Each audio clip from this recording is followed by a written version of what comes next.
Purification methods को discuss करने के बाद आइए कोलाइडल की कुछ इंपॉर्टेंट प्रॉपर्टीज़ के बारे में बात करते हैं वन बाय वन। ठीक है, सबसे पहली प्रॉपर्टी जो कोलाइडल की है that is heterogeneous. Colloidal solution कैसे होते हैं? हेट्रोजीनियस सिस्टम होते हैं, और हेट्रोजीनियस सिस्टम होने के पीछे हम क्या देखते हैं कि उसके अंदर दो फेज होते हैं, एक डिस्पर्सन मीडियम और दूसरा डिस्पर्स्ड फेज। डिस्पर्सन मीडियम की जो साइज होती है पार्टिकल्स की वो अलग हो रेंज में होती है, और डिस्पर्स्ड फेज की जो पार्टिकल साइज होती है वो अलग रेंज में होती है। ठीक है, इसके बाद स्टेबिलिटी की बात करें तो कैसे होते हैं? क्वाइट स्टेबल होते हैं।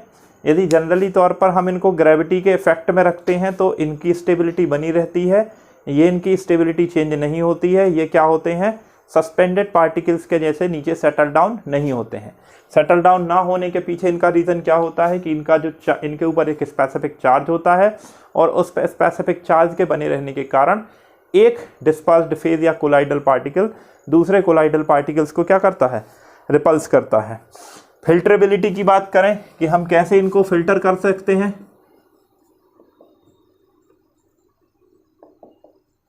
फिल्टरेबिलिटी की बात करें तो सबसे पहली चीज, फिल्टर पेपर के आर पार चले जाते हैं, अल्ट्रा फिल्टर पेपर के आर पार नहीं जाते हैं। अल्ट्रा फिल्टर पेपर में से डिस्पर्सन मीडियम निकल जाएगा और डिस्पर्स्ड फेज बना रह जाएगा।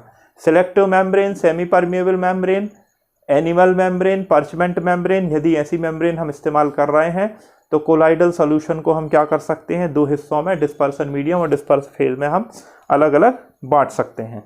ठीक है, विजिबिलिटी और कलर की बात करें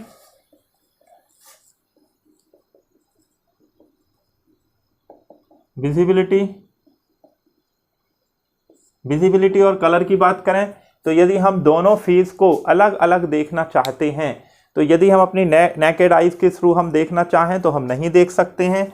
दोनों फेज को अलग अलग देखने के लिए हमें अल्ट्रा माइक्रोस्कोप की आवश्यकता होगी। अल्ट्रा माइक्रोस्कोप से डिस्पर्सन मीडियम और डिस्पर्स्ड फेज दोनों के पार्टिकल्स आप अलग अलग देख सकते हो। कलर की यदि हम बात करें कि कलर कोलाइडल मीडियम का किस तरीके का होता है, तो कोलाइडल मीडियम का जो कोलाइडल स्टेट का जो कलर होता है वो पार्टिकल्स के नेचर के हिसाब से, पार्टिकल्स के साइज के हिसाब से चेंज हो सकता है।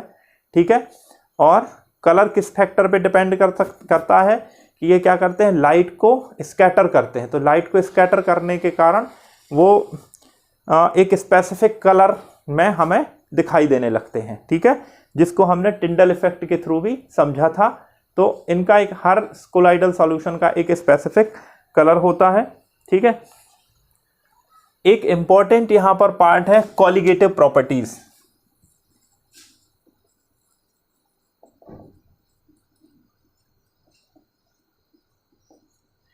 कोलाइडल सॉल्यूशन जो कॉलिगेटिव प्रॉपर्टीज दिखाते हैं उसकी वैल्यू क्या होती है? ठीक है, तो इसके लिए पहले तो आपको यह पता होना चाहिए कि कॉलिगेटिव प्रॉपर्टीज क्या होती हैं। तो देखिए, कॉलिगेटिव प्रॉपर्टीज जो होती हैं वो ऐसी प्रॉपर्टीज जो कि उस सिस्टम में प्रेजेंट मॉलिक्यूल्स के नंबर पर डिपेंड करें।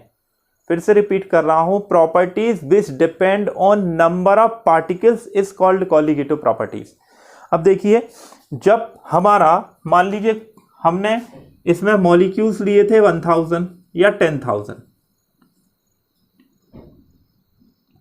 1 लाख हमने ये पार्टिकल्स ले लिए। अब 1 लाख पार्टिकल्स में से जब कोलाइडल सिस्टम बना तो एक कोलाइडल मॉलिक्यूल के अंदर फॉर एग्जांपल 100 मॉलिक्यूल्स आ गए। देखिएगा, ठीक है, तो अब 100 मॉलिक्यूल्स ने मिलकर के एक कोलाइडल बनाया। तो इस तरीके से हमारे टोटल कितने बने? यहां पर 1000 कोलाइडल पार्टिकल्स हमारे यहां तैयार हुए।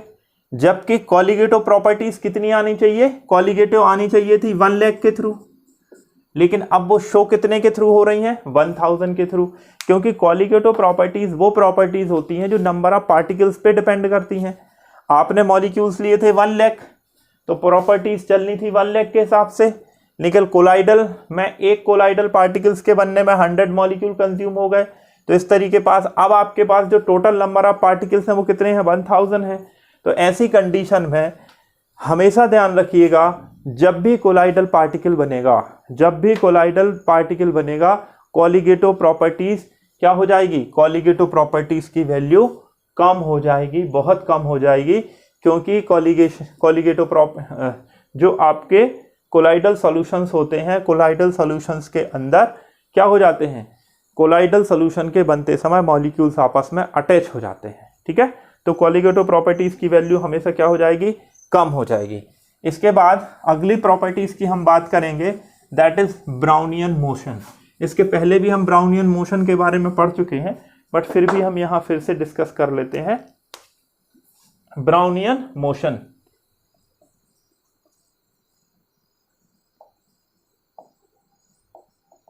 रॉबर्ट ब्राउन ने सबसे पहले इसको ऑब्जर्व किया था।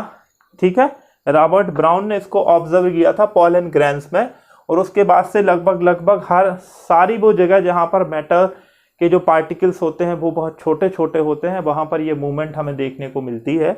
इस मूवमेंट के पीछे रीजन क्या होता है कि particles in always in motion, और इसके कारण वो दिखाते हैं।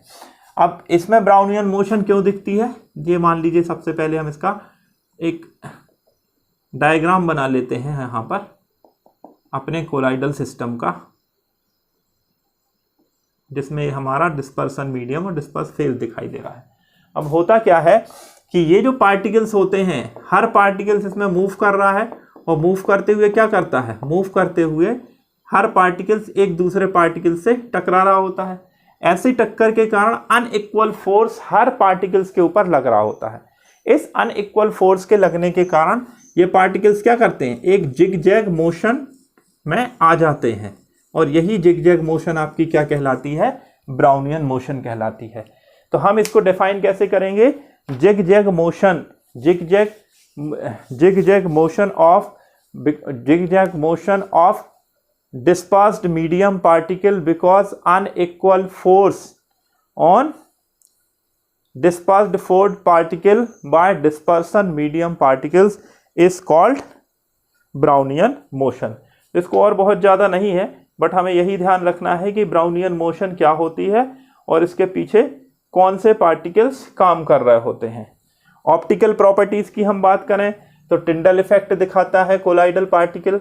टिंडल इफेक्ट दिखाने का क्या कारण है, स्कैटरिंग ऑफ लाइट, जिसे हम ऑलरेडी पहले डिस्कस कर चुके हैं, तो इसको अब मैं यहाँ पर डिस्कस नहीं करूँगा। कुछ और छोटे छोटे टर्म्स जो अक्सर यूज होते हैं, उन टर्म्स को हम यहाँ पर और इस्तेमाल कर लेते हैं। जैसे एक टर्म यूज होता है, दैट इज इलेक्ट्रोफोरोसिस या कैटाफोरोसिस।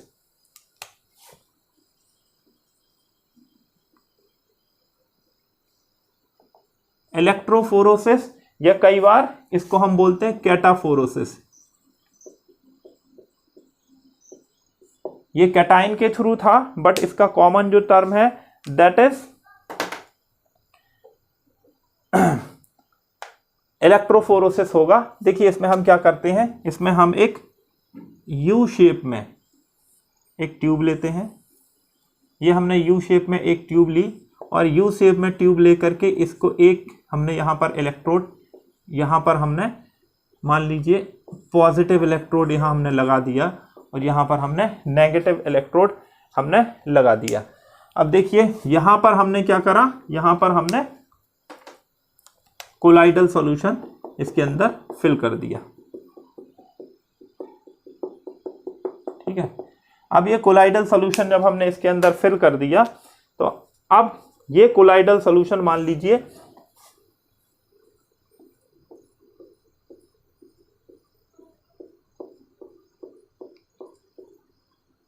ये कोलाइडल सॉल्यूशन कैसा है, पॉजिटिवली चार्ज वाला है। इसके ऊपर कौन सा चार्ज है, कोलाइडल सॉल्यूशन के जो फेज पार्टिकल्स हैं उनके ऊपर कौन सा चार्ज है, पॉजिटिव चार्ज है। तो ये पार्टिकल्स कहाँ मूव करेंगे, सारे के सारे नेगेटिव चार्ज की तरफ मूव करेंगे। ठीक है, तो इस तरीके से मूवमेंट करने से क्या होगा, इस तरीके से मूवमेंट करने से डिस्पर्शन मीडियम एक तरफ चला जाएगा, डिस्पर्स्ड फेज एक तरफ चला जाएगा, और हमारा जो कोलाइडल स्टेट है वो क्या हो जाएगी, हमारी कोलाइडल स्टेट अनस्टेबल हो जाएगी, वो स्टेबल नहीं रह पाएगी। तो इस तरीके का ये जो प्रोसेस है इसी को हम क्या बोलते हैं, इलेक्ट्रोफोरोसिस बोलते हैं। इसका पुराना नाम इसका पुराना नाम कैटाफोरेसिस था, जिसमें हम पॉजिटिव चार्ज को लेकर के काम करते थे। तो कैटायन के कारण उसको हम क्या बोलते थे, कैटाफोरेसिस बोलते थे। तो ये ध्यान रखिएगा, कई बार इसको पूछ लिया जाता है कि इलेक्ट्रोफोरेसिस क्या होती है या कैटाफोरेसिस क्या होती है। तो movement of colloidal particles in specific direction due to electrical charge. ठीक, application of electrical charge is called electrophoresis और कैटाफोरेसिस।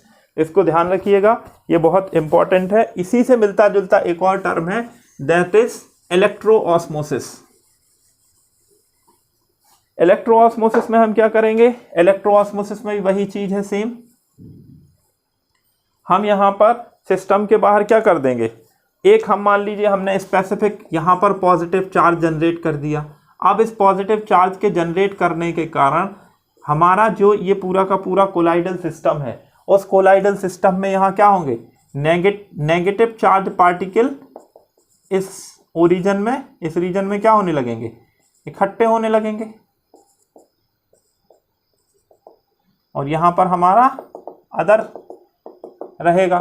तो इस तरीके का जब मूवमेंट होता है तो हम इसको क्या कहते हैं, इसको हम इलेक्ट्रोऑस्मोसिस कहते हैं। तो ये छोटे छोटे टर्म्स हैं जो अक्सर यूज होते हैं कोलाइडल की प्रॉपर्टीज को डिस्कस करने के लिए। ओके, तो ये यहाँ और हमने कोलाइडल की प्रॉपर्टीज डिस्कस कर ली। नेक्स्ट क्लास में हम कोलाइडल के किस तरीके से कोलाइडल सिस्टम को हम डिस्टर्ब कर सकते हैं और कोलाइडल के यूज क्या है वो डिस्कस करेंगे।